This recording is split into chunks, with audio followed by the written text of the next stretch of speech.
Good morning everyone, my name is Rona Macy Apostol, the reporter for the week 2 which talks about asset classes and financial instruments. The learning outcomes for the week is to understand the types of asset classes and financial instruments. Before we go beyond to our discussion, let me first discuss to you the terms to ponder. First is the equity. It is the capital owned or invested by a company's owner. It's either from his or her own pocket or from debt. Next is the securities. In financial context, it is any certificate or other tradable financial instrument with a monetary value. It is typically divided into two categories. First is the equity securities, which includes stocks, and debt securities, which includes bonds and debentures. Next is the asset class. It is a set of financial instruments that function similarly in the market and share comparable financial properties. Lastly is the financial markets. It serves as the critical economic function of channeling funds from surplus households, firms, and governments to those in need. Any location or system that gives buyers and sellers the ability to trade financial instruments such as bonds and stocks, currencies, derivatives is considered to be financial market. The connection between people with capital to invest and people who need capital is made possible by financial market. Asset class. It is a group or set of similar investment vehicles with similar characteristics. They are usually traded in the same financial markets and governed by the same rules and regulations. Different investment assets, such as fixed income investments, are classified based on their financial structure. There are different classes of assets. However, market analysts and financial advisors divide assets into 5 categories. The first one is the stocks or equities. They are issued by firms that are publicly traded on stock markets like New York Stock Exchange, or here in the Philippines is the Philippine Stock Exchange, either through a rise in the share price or by obtaining dividends. Investing in stock could result in financial gain. The common divisions of the equity asset class are mid-cap, small cap, and large cap based on market capitalization. The next one is bonds or other fixed income investments. These are investments with a fixed rate of a return, such as debt instruments that pay interest. This is less risky compared to equities or other asset types. The third one is the cash and cash equivalents, such as money market or funds. This can be conveniently obtained by any moment. The fourth one is real estate and other tangible assets. Provides inflation protection. This can be seen as more of real asset because they are tangible in nature. They vary from asset like derivatives, which only exist as financial instrument in that way. Lastly is the futures and other financial derivatives. This group of financial products includes future contracts, foreign exchange options, and a growing number of other derivatives. One derivative of stocks is stock options. Futures are agreements that obligate the buyer to acquire an asset and the seller to sell an asset at fixed price and future date. Options are type of financial derivatives that provides the buyer the right to purchase or sell the underlying asset at a certain asset within specified time frame. So, additional factors in classifying assets is that some assets are challenging to categorize. Despite the fact that gold and silver are real assets, they are frequently exchanged as financial derivatives, known as futures or options. Investments from one or more of the fundamental assets may be included in the exchange-traded funds. Asset class and diversification. When we say diversification, it is an investments that are spread among a variety of financial instruments, industries, and other categories as part of risk reduction strategy. So, through the strategy of diversification, you can lower your total risks by redistributing your investment over a variety of asset types. Bonds, real estates, and commodities may not perform well while the stock market is performing well, while equities in bear market investors may see above average returns on alternative assets like bonds or real estate. Next is the asset allocation and risk tolerance. When we say asset allocation, it is the process of dividing the investments among various assets including stocks, bonds, and cash. Knowing the fundamentals of asset classes enable us to distinguish between the different types of investment we might choose to trade. You might decide, for instance, to use all or most of all your investment capital to trade futures or other financial derivatives such as forex. However, if you do this, you should at least be aware of the fact that is actually intended to entail substantially higher risk than bonds or stocks. So, next is the financial market instruments. Examining securities or instruments traded on financial market can help us better understand how financial market play crucial role of transferring money from lend-savers to borrower-spenders. Prioritizing the items traded on the money market is necessary before moving on the items traded on the stock market. There are kinds of money market instruments. First is the treasury bills. Treasury bills are short-term debt obligations of the U.S. government with maturities of 1, 3, or 6 months. Most frequently traded money market instruments and the most liquid. There is no possibility of danger or default since the federal government is always able to pay its debt commitments. For instance, individual buys a treasury bill of $9,000. A year later, it can be rendered at $10,000. Next is the negotiable bank certificate of deposit. Financial instrument that a bank binds to its depositors and that bears interest at a fixed rate that is paid back at maturity. Crucial sources of funding for commercial banks, mutual funds, non-profit organizations, and governmental organizations. Next is the commercial paper. These are short-term loans from large financial institutions and well-known companies like Microsoft and General Motors. Commercial paper can be used to cover short-term receivables and meet short-term financial obligations such as funding to a new project. Next is the banker's acceptance. It is a type of a payment where a bank, not a specific account holder, is guaranteeing the payment. Payment in the later time is ensured by the bank. The typical application of banker's acceptance is in international trade to close the deals with little risk in both parties. Lastly is the repurchase agreements.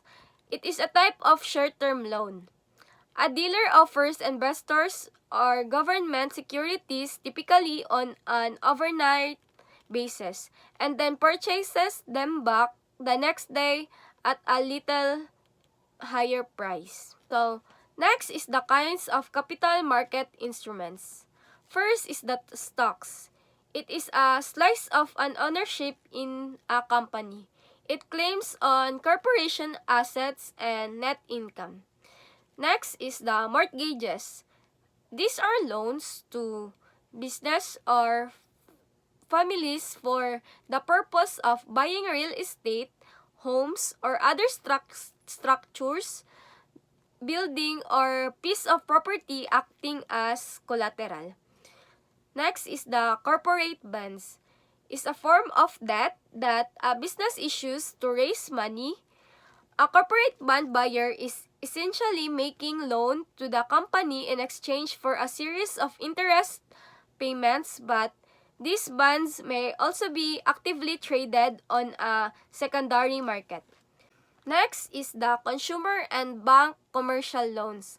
Banks are the main lenders of these loans to individuals and businesses, while finance companies may also be involved with consumer loans.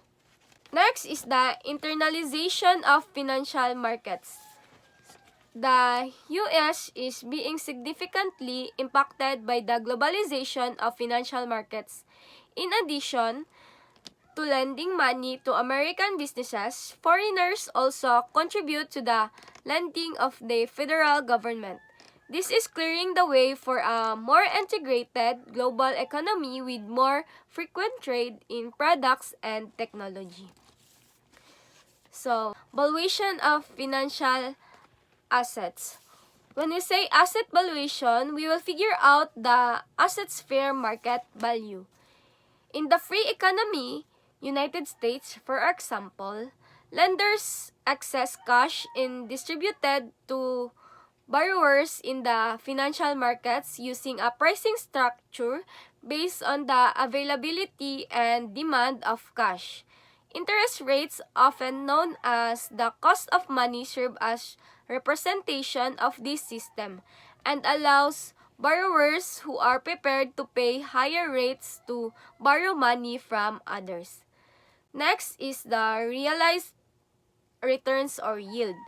Regardless of the investment form, the peso return a shareholder receives is split into two categories. First is the income provided by the financial assets, issuer, or stock or bond. And second one, changes in the assets value on the financial market over time or the capital gains. So, interest rates levels. Interest rates are used to distribute money among borrowers, particularly during boom times. Short-term interest rates tend to increase followed by a decline during recessions. Since businesses requires more money during economic expansion, interest rates rise as a result of the increased demand for capital. Business booms that push interest rates upward are when inflationary pressures are at their highest. Stock businesses activity lowers the demand of credit during recession and the rate of the inflation decreases. So if there are more demand, the interest rates tend to be higher. But if there is lower demand, the interest rates becomes lower too. Next is the debt characteristics. A loan to a business, the government, or a person is considered debt. There are many different kinds of debt instruments, including commercial paper, bonds, unsecured notes, and mortgages on homes. So, general features associated with debt. First is the principal amount. This is the number that represents the sum of that must be paid back to the lender at some time during the term of debt. This is also called as face value. Next is the interest payments, which implies that debt instrument owner gets continuous interest payment that are calculated as percentage of the principal sum. Next is the maturity date.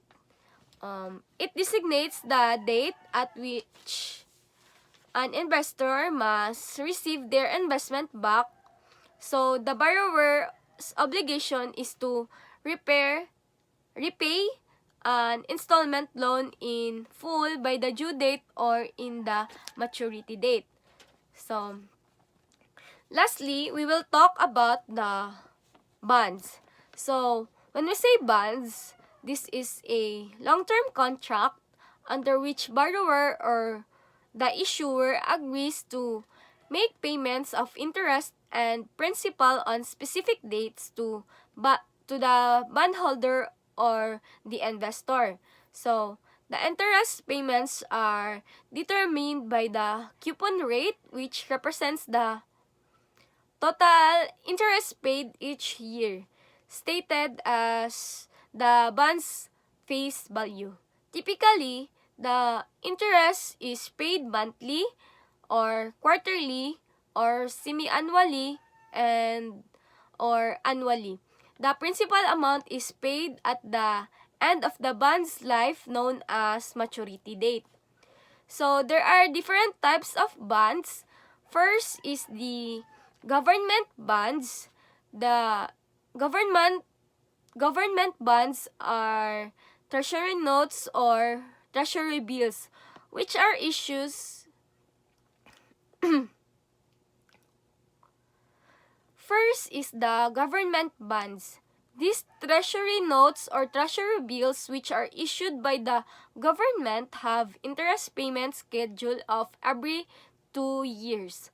In contrast, T-bonds, which have an original maturity that surpasses 10 years, T-notes have a maximum original maturity of greater than 10 years. Next is the corporate bonds. These are, as their name suggests, issued by businesses. So, it's not the only government who issues bonds. There are other institutions that offers bonds, like this second one. So, corporate bonds is issued by the businesses. They are widely publicized, made available to the general public, and sold to a large number of investors. Despite variable rate bonds becoming increasingly popular over the last few decades, the interest rate stays set. Next is the mortgage bonds. These documents mention the corporation pledging specific tangible assets as a security or collateral for the bond. Next is the debenture. It is an unsecured bond, meaning that it offers no claim or there is no any particular property to secure the obligation. So, as a result, its owners are general creditors whose rights are supported by non-collateralized assets. Subordinated debt, for example, has claims on assets only after the senior debt has been settled in the case of the bankruptcy. Next, we will talk about the common stock and the preferred stock. When we say common stock, the company is owned by its common holders. They enjoy the rights and benefits often connected with the property ownership. Any earnings remaining after paying dividends to preferred stockholders and interest to bondholders are allocated to the common shares. Next is the preferred stock. It is a sort of hybrid investment that functions as a cross between a common stock and a bond. A preferred stock offers you a portion of a company's ownership, similarly to regular stocks. Additionally, much like with bonds, dividend payments provide a consistent source of income also known as preferred dividends. So, that's all for the week 2 topic. For more questions or clarifications, feel free to message me. That's all. Thank you.